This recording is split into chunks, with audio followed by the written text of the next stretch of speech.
인류의 역사를 주관하시며 세상 나라들을 공의로 다스리시는 하나님, IS 이슬람 무장 세력들을 심판하여 주옵시고 핍박 가운데 고통당하고 있는 그리스도인들을 구원하여 주시옵소서.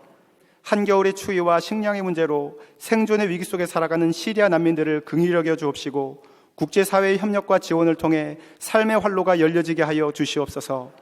소돔 고모라의 재앙을 자초하며 인류를 파멸로 몰아가는 동성애의 풍조가 국제사회에서 사라지게 하옵시고 거짓된 성문화를 유행처럼 퍼뜨리며 이 땅을 오염시키는 악한 영들이 물러가게 하여 주시옵소서. 한국교회가 영적으로 각성하고 깨어일어나 성경적 가치관과 예수님의 사랑으로 무장하여 이 땅을 오염시키는 동성애와 이단 사상을 몰아내고 진리 안에서 부흥케 하여 주시옵소서. 대통령을 비롯한 국가 위정자들에게 애국애족하는 마음을 주옵시고 부와 명예와 권력보다 국가의 미래를 중시하고 나라와 민족을 위해 자신의 삶을 헌신하는 충성스러운 지도자들이 되게 하여 주시옵소서. 당쟁과 갈등은 사라지게 하옵시고 상호 화합과 협력을 통해 국가의 밝은 미래를 열어가게 하여 주시옵소서. 시급하게 해결되어야 할 정책들이 순적하게 처리되어 국민들을 유익하게 하고 상식과 합리성이 통하는 의로운 나라를 세우게 하여 주시옵소서. 경제적 성장과 도덕적 성장이 함께 이루어지는 이러한 아름다운 나라가 되게 하셔서 남녀노소를 불문하고 가진 자나 없는 자나 인간의 존엄성과 가치가 존중되어지는 성숙한 나라가 되게 하여 주시옵소서. 이 땅의 젊은이들을 기억하셔서 청년 실업의 문제를 해결하여 주옵시고 각자의 적성에 맞는 꿈과 비전을 이루어가며 삶의 보람과 기쁨을 누리게 하여 주시옵소서. 빛이 있을 광림재단에 성령의 불로 임하여 주시고 민족 구원과 세계 선교를 위한 장자교회로 삼아주신 하나님 감사합니다. 새해에는 모든 속회와 선교회가 자원하는 마음과 열정으로 모이게 하여 주옵시고 함께 모여 부르짖고 간구하는 모든 기도가 응답되어 살아계신 하나님, 역사하신 하나님을 체험케 하여 주시옵소서. 속회와 선교회를 통해 역사하신 하나님을 체험케 하여 주시옵시고 특별히 믿음이 자라나게 하시며 헌신하는 삶을 배우며 하나님의 풍성한 사랑을 누리게 하여 주시옵소서. 교회의 부흥과 성장이 일어나는 장이 되어지도록 속회와 선교회를 축복하여 주시옵소서. 모든 임원들이 임원 전지훈련을 통해 배우고 익힌 진리들을 삶에서 실천함으로 의의 열매를 풍성하게 맺어 선한 일에 힘쓰는 신실한 일꾼들이 되게 하여 주시옵소서. 감독님과 담임 목사님의 목회 위에 성령으로 기름 부어주셔서 영육간의 강건함으로 지켜주옵시고 기도로 세워가시는 목회 비전들을 날마다 이루게 하여 주시옵소서. 이 시간 담임 목사님께서 말씀을 선포하실 때에 살아 역사하시는 운동력 있는 말씀이 되게 하옵시고, 말씀을 받는 성도들마다 삶의 소망을 회복하고 영혼의 자유함과 기쁨을 누리게 하여 주시옵소서. 찬미의 제사로 나아가는 갈릴리 성가대와 오케스트라의 찬양을 기쁘게 받아 주옵시고, 하늘의 신령한 은혜와 축복을 내리워 주시옵소서. 꽃꽂이로 강단을 아름답게 장식한 헌신의 손길들과 예배를 위하여 보이지 않는 곳에서 겸손히 섬기고 있는 모든 이들의 수고 위에 풍성한 은혜와 복을 내리워 주시옵소서. 이 시간 함께 예배드리는 광림 남교회와 광림에 속한 모든 해외 선교지들과 세계 각처에서 방송으로 예배하는 모든 성도들에게도 본당과 동일한 은혜로 채워 주시옵소서. 이 모든 말씀 우리 주 예수 그리스도의 이름으로 감사하며 기도하옵나이다. 아멘.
오늘 성경 말씀은 신명기 10장 12절부터 22절까지입니다. 이스라엘아, 내 하나님 여호와께서 네게 요구하시는 것이 무엇이냐? 곧 내 하나님 여호와를 경외하여 그의 모든 도를 행하고 그를 사랑하며 마음을 다하고 뜻을 다하여 내 하나님 여호와를 섬기고, 내가 오늘 네 행복을 위하여 내게 명하는 여호와의 명령과 규례를 지킬 것이 아니냐? 하늘과 모든 하늘과 땅과 그 위의 만물은 본래 내 하나님 여호와께 속한 것이로되, 여호와께서 오직 내 주상들을 기뻐하시고 그들을 사랑하사 그들의 후손인 너희를 만민 중에서 택하셨음이 오늘과 같으니라. 그러므로 너희는 마음의 할례를 행하고 다시는 목을 곧게 하지 말라. 너희 하나님 여호와는 신 가운데 신이시며 주 가운데 주시오 크고 능하시며 두려우신 하나님이시라. 사람을 외모로 보지 아니하시며 뇌물을 받지 아니하시고 고아와 과부를 위하여 정의를 행하시며 나그네를 사랑하여 그에게 떡과 옷을 주시나니, 너희는 나그네를 사랑하라. 전에 너희도 애굽 땅에서 나그네 되었음이니라. 내 하나님 여호와를 경외하여 그를 섬기며 그에게 의지하고 그의 이름으로 맹세하라. 그는 내 찬송이시오 내 하나님이시라. 내 눈으로 본 이같이 크고 두려운 일을 너를 위하여 행하셨느니라. 애굽에 내려간 내 주상들이 겨우 70인이었으나 이제는 내 하나님 여호와께서 너를 하늘의 별과 같이 많게 하셨느니라. 아멘.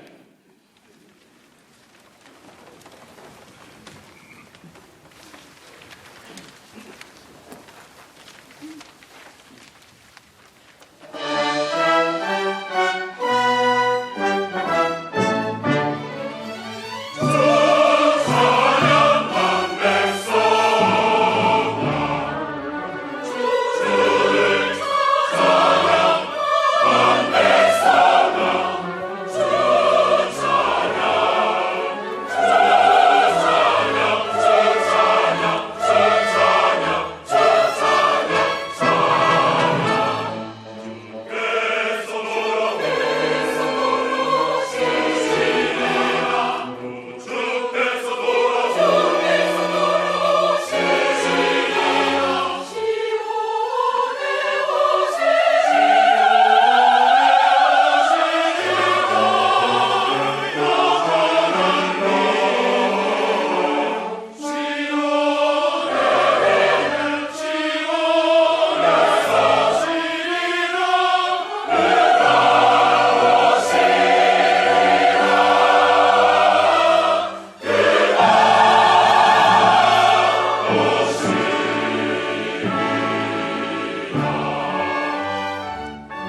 갈릴리 성모대와 오케스트라의 귀한 찬양에 감사합니다.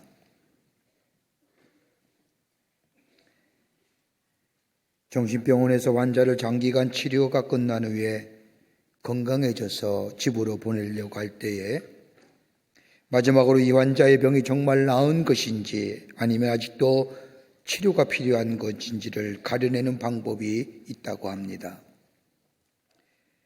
그건 다름이 아니라 환자가 기거하는 방에 수도꼭지를 틀어 물이 졸졸 흐르게 만듭니다. 시간이 지나면 방에 물이 고일 것입니다. 그러면 환자에게 걸레를 주고 바닥을 닦으려고 시킵니다. 이때 두 가지의 반응이 나타난답니다. 하나는 병의 치료가 다 끝나지 않은 사람, 다름이 아니라 시키는 대로 열심히 걸레를 가지고 바닥만 닦습니다. 그저 바닥에 고인 물만 계속해서 닦아낸다는 겁니다. 하지만 치료가 다 되어 건강해진 사람은 제일 먼저 수도꼭지를 잠그고 그 다음에 바닥에 고인 물을 걸레로 닦아낸다는 겁니다. 중요한 것은 바닥에 물을 닦아내는 것 같았지만 다른 게 아니라 원인이 무엇인 줄 먼저 생각할 줄 아는 것. 내가 지금 당한 현실의 원인을 알고 그 원인을 생각할 줄 아는 사람이 건강한 사람이라는 겁니다. 한 사람의 생애를 평가할 때 그 사람이 건강한 생애를 살았느냐, 그렇지 못했느냐를 따지는 기준이 세 가지가 있다고 합니다. 하나는 뭐냐면 무엇을 생각하며 사느냐는 겁니다. 사람을 평가할 때 그가 무엇을 가졌느냐에 따라서 평가되는 것이 아니라 그 사람이 무슨 생각하고 사느냐. 여러분, 생각하며 사는 것에 따라서 인생의 방향이 달라집니다. 물질만 생각하며 사는 사람은 물질에 얽매이는 사람 되고, 자신의 명예와 이익만을 위하여 사는 사람은 피굴한 인생 살아가며, 다른 사람을 배려하기보다는 자신만을 위해서 사는 사람, 이기적인 삶에는 다른 사람의 지지를 얻지 못할 뿐만 아니라 나 자신 또한 지지받지 못한 삶으로 살아갑니다. 세상 것과 땅의 것만을 생각하며 사는 사람은 세상의 사람 되고 땅의 사람 됩니다. 그러나 하늘의 것을 생각하며 영원한 소망을 생각하며 사는 사람은 하늘의 사람, 소망의 사람 됩니다. 그러기에 무엇을 생각하며 사느냐라는 것이 그 사람의 생에 있어서의 건강한 삶을 살았느냐, 그렇지 못했느냐를 평가 기준되어집니다. 또 하나 있다고 한다면 무엇을 행하며 사느냐는 겁니다. 사람이 무엇을 아느냐가 문제가 아니라 무엇을 행하느냐예요. 그가 가지고 있는 지식에 의하여 그 사람이 평가되는 것이 아니라 그 사람이 행하는 행동의 삶의 모습을 통하여 평가한다는 겁니다. 여러분 아는 건데 많은데 행동이 없습니다. 이거는 가식일 겁니다. 우리가 살고 있는 시대를 여러 가지로 많이 정의하지만 과학, 정보, 기술의 시대라고 얘기합니다. 얼마나 과학과 정보, 정보들이 많은지 알 수가 없습니다. 문제는 아는 것은 맞는데 우리의 삶에 행함이 없다는 겁니다. 많이 압니다. 근데 행동화가 없는 거지요. 우리가 알고 있는 많은 지식들, 그 지식을 우리의 삶 가운데 적용했다고 한다면 아마 우리의 삶은 지금보다 더 많은, 더 나은 삶을 살아가고 있을 것입니다. 여러분 새해 들면서 많은 결심하셨지요? 올해는 이것만은 좀 해보리라. 그 가운데 빠지지 않는 것이 있다고 한다면 다이어트일 겁니다. 그렇죠? 대답 안 하세요? 저도 그래요. 올해는 좀 더 살을 좀 빼보자. 그런데 그렇지 못하잖아요. 의사들에 의하면 사람의 위에 가장 편안한 것이 어떤 거냐? 위에 70%간이 담겨져 있으면 그 위가 가장 편안한 위라는 거예요. 근데 여러분 어떻게 드세요? 100% 드시잖아요. 100%. 그것도 부족해서 120% 드며 밤에 꺽거리며 소화 안 된다 하고 그러잖아요. 무슨 다이어트예요. 편한 것 아는데 그렇지 못하잖아요. 좋은 말 하겠다고 좋은 말 해야만이 내 마음이 풍요롭고 다른 사람의 마음도 풍요롭게 한다는 거 압니다. 근데 행동화되지 못하잖아요.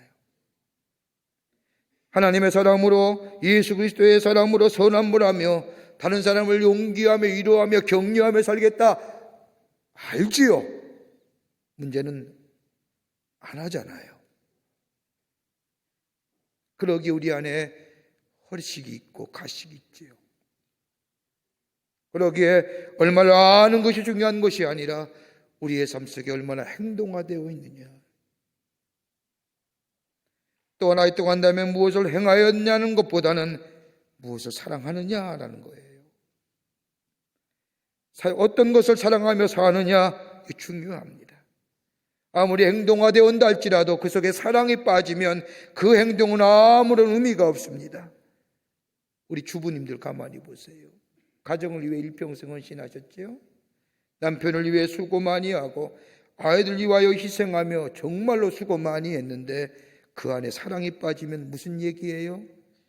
내 신세가 이렇게 얘기하는 거예요. 내가 이렇게 하려고 태어났는가? 내 팔자 이런 얘기하는 겁니다. 무엇을 행하였는가 아니라 무엇을 사랑하느냐는 겁니다. 더 나아가 내가 하는 행동 속에 사랑이 담겨져 있느냐라는 겁니다. 일을 하라도 다른 사람을 돕다 하더라도 더 나아가 하나님을 위하여 일하는 것도 주님의 몸된 교회를 위하여 일하는 것도 그 속에 사랑이 담겨져 있느냐에 따라서 그의 인생이 평가되는 겁니다. 오늘 본문의 말씀을 보십시오. 오늘 본문의 말씀을 보면 하나님이 우리에게 원하시는 일들을 적고 계십니다. 오늘 본문의 말씀을 읽어보면 하나님이 우리에게 원하시는 일이 4가지가 나옵니다. 하나는 뭐냐? 하나님을 경외하라는 겁니다. 경외한다고 하는 것은 임재를 느끼며 살라는 겁니다. 하나님이 나를 보고 계신다. 더 나아가 하나님이 나와 함께 하신다. 하나님을 항상 인식하며 의식하며 하나님 앞에서 살라는 겁니다.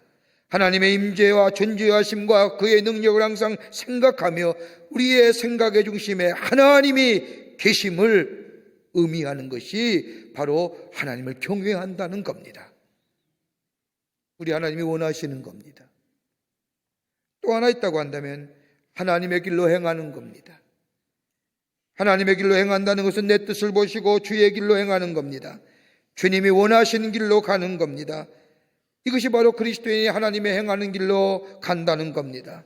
가슴은 하나님을 사랑하고 반가워하며 기뻐하며 더 나아가 그리워하며 그리고 내 삶에는 그 하나님의 말씀에 의하여 내 뜻을 버리고 하나님의 뜻하신 바를 걸어가는 인생. 또 하나 있습니다. 마음과 정성을 모아 하나님을 섬기라 하십니다. 마음과 정성을 모아 하나님을 섬긴다는 것은 마가복음 12장 29절과 30절에 나오는 말씀처럼 주 곧 우리 하나님은 유일한 주시라. 내 마음을 다하고 목숨을 다하고 뜻을 다하고 힘을 다하여 주 너의 하나님을 사랑하라고 말씀하신 것처럼 우리의 전인격적인 것을 가지고 하나님을 사랑하며 하나님을 섬기는 자입니다. 감성만이 아닙니다. 마음만 뜨거워져서 하나님을 믿는 게 아니라 우리의 이성까지라도 우리의 지성과 이성을 다 감성을 통합해서 하나님을 섬기라고 하십니다. 또 하나 있습니다. 계명을 지키라는 겁니다. 계명을 지킨다는 것은 하나님의 말씀대로 살아간다는 겁니다. 들려온 하나님의 말씀이 때로는 내 생각이나 내 경험으로 선뜻 납득하기 어렵지만 하나님이 말씀하시기에 전능자가 말씀하시기에 그 말씀을 수용합니다. 그리고 내 삶에 실천합니다. 이게 하나님이 우리에게 원하시는 겁니다. 그런데 왜 원하십니까? 하나님이 영광 받으시기 위해서요? 하나님이 이렇게 원하시는 것은 다름이 아니라 분명하게 오늘 성경은 얘기합니다. 내 행복을 위한 일입니다. 우리의 행복을 위한다는 겁니다. 오늘 신명기 10장 13절의 말씀을 보면 내가 오늘 내 행복을 위하여 내게 명하는 여호와의 명령과 규례를 지킬 것이니라. 하나님의 기쁨이 하나님의 영광이 아니라 우리에게 말씀하신 것처럼 하나님을 경외하며 하나님 길로 행하며 하나님께 정성을 모아 섬기며 계명을 지키는 것은 우리의 행복을 위한 길이라는 겁니다. 여러분, 우리가 사는 지금의 시대 마치 벼랑 끝에 선 것 같은 위기 속에 삽니다. 그래서 2016년을 가리켜서 리스크의 시대라고 얘기합니다. 연초부터 들려오는 저 중국의 경제 위기, 북한의 핵실험, 저 지구의 온난화, 여러분 얼마나 위기가 벌써 짧은 시간에 얼마나 많은 위기의 삶이 우리 가운데 있고 스쳐갔는지 모릅니다. 새로운 소망과 기대 가운데 한 해를 시작하지만 들려오는 얘기는 어둠과 답답함과 위기의 이야기들 뿐입니다. 이러한 시간속에 사는 우리들을 오늘 본문의 말씀은 우리에게 큰 위로와 더불어 소망이 됩니다. 우리 하나님 우리를 행복하게 하기 원하시는 분이라는 겁니다. 어떻게 하면 이 위기의 순간들, 어두움을 넘어서서 하나님의 약속의 성취를 누리며 우리의 삶 속에 행복이라는 하나님의 약속의 성취를 누리며 살 수 있을까요? 본문의 말씀을 통해서 몇 가지를 함께 말씀을 나누며 은혜 받고 도전 받기를 원합니다. 첫째는 하나님만 사랑하라는 거예요. 우리의 행복을 위해 주신 계명은 다른 말로 말하면 하나님만 사랑하라는 거예요. 앞에서 얘기한 것처럼 하나님을 향하여 우리의 삶 속에 있어지는 하나님을 경외하고 하나님의 의의 길로 행하며 마음과 정성을 모아 하나님을 섬기며 계명을 지킨다는 거, 여러분 무엇입니까? 하나님 사랑한다는 표현입니다. 사랑하는 거예요.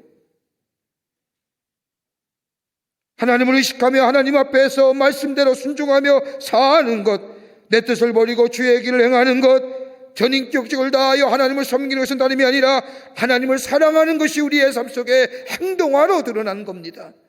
그런데 이 행동화가 어떤 내용의 의미를 가지고 가야 되느냐? 구체적으로 하나님을 사랑한다는 게 무엇이냐? 마태복음 29장